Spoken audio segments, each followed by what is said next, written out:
Ballet in your health. So for my project, we'll be covering 7 different topics: the explanation of the project, why I chose this topic, the positive and negative effects of ballet on your physical health, the positive and negative effects of ballet on your mental health, preventing injuries and mental health issues, interview with Elena Williamson, and a conclusion. For my project, I researched the positive and negative effects that ballet has on your physical and mental health and how you can prevent them.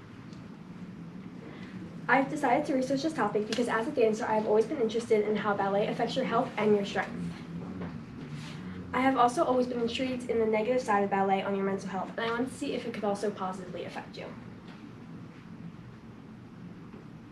And it does. Ballet can greatly affect your physical health. It can train your cardiovascular system and muscular system. It involves lightweight training, and young dancers will benefit from skeletal strength, while older dancers have a reduced risk of bone density loss. It also helps elongate and tone your muscles. Ballet also improves your flexibility, which reduces chronic pain and risk of injury. It improves balance and posture, stamina, coordination, breathing, mobility, agility, and endurance. In just 1 hour of class, an average ballet dancer will burn 300 to 500 calories. Fun fact, football defensive tackle Steve McLendon took ballet classes to help with his football career. He said that ballet was one of the hardest things he's ever done. On the other hand, ballet can cause many injuries and has many negative effects on your physical health. Injuries are very common for dancers. These injuries include, but are not limited to, overuse injuries, such as stress fractures and tendinitis, acute injuries like sprains and torn cartilage, back injuries like spondylosis, hip injuries like lateral tears or snapping hip syndrome, leg injuries like stress fractures in the tibia, fibula, femur, and pelvis, as well as shin splints, knee injuries like patellofemoral pain syndrome and stress fractures or knee sprains from hyperextension, foot and ankle injuries such as fractures in the foot, ankle sprains, inflammation of the Achilles tendon, inflammation of the flexor hallucis tendon, torn ligament, and trigger toe. Injuries for dancers can be caused by lack of rest, poor technique, not warming up properly, not wearing correct footwear, and many other reasons. Moving on, ballet actually has many positive effects on your mental health. For example, doing ballet can greatly help with mindfulness, reducing stress levels, improving concentration, cognitive function, preventing dementia, improving memory, finding a community and socializing, improving sleep, self-confidence, and expression. On the other hand, ballet can negatively affect your mental health as well. Ballet is very hard mentally, especially if you don't have positive support forces in your life. There's very strong pain is gain thinking in the dance world.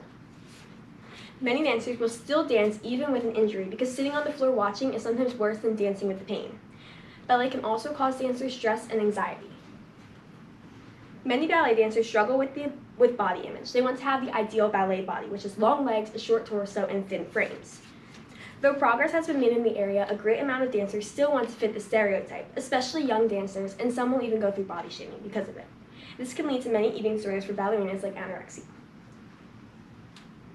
Dancers are also encouraged to be self-critical of themselves and their technique. Many dance studios, if not all, have mirrors on some or at least one wall, and this helps dancers to see their technique and see what they're doing wrong and right, but also causes them to look at their body and their technique and judge themselves.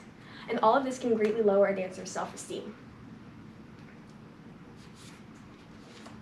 Even though this may seem like a lot for dancers, there are ways to prevent injuries and mental health issues. Preventing injuries can look like taking in enough calories and nutrients, eating enough food, seeing a physical therapist that is familiar with ballet, warming up properly, wearing the right footwear, and dealing with injuries right away. Preventing mental health issues can look like noticing when something is wrong, trusting your feelings because if something feels off, it probably is. Stop comparing yourself to others, find a support system, ask for help, know your worth outside of dance, and stay true to yourself because dance is all about expression. For my interview, I reached out to Elena Williamson, who is a teacher at my dance studio and a professional dancer and choreographer. I asked her 4 questions. How does ballet improve your physical health? Have you ever suffered from any injuries because of ballet? How has ballet affected your mental health either positively or negatively? And do you have any advice? To answer my first question, she said that she believes that ballet improves mobility, agility, and even coordination within other sports as well as everyday activities. Ballet dancers naturally have much better endurance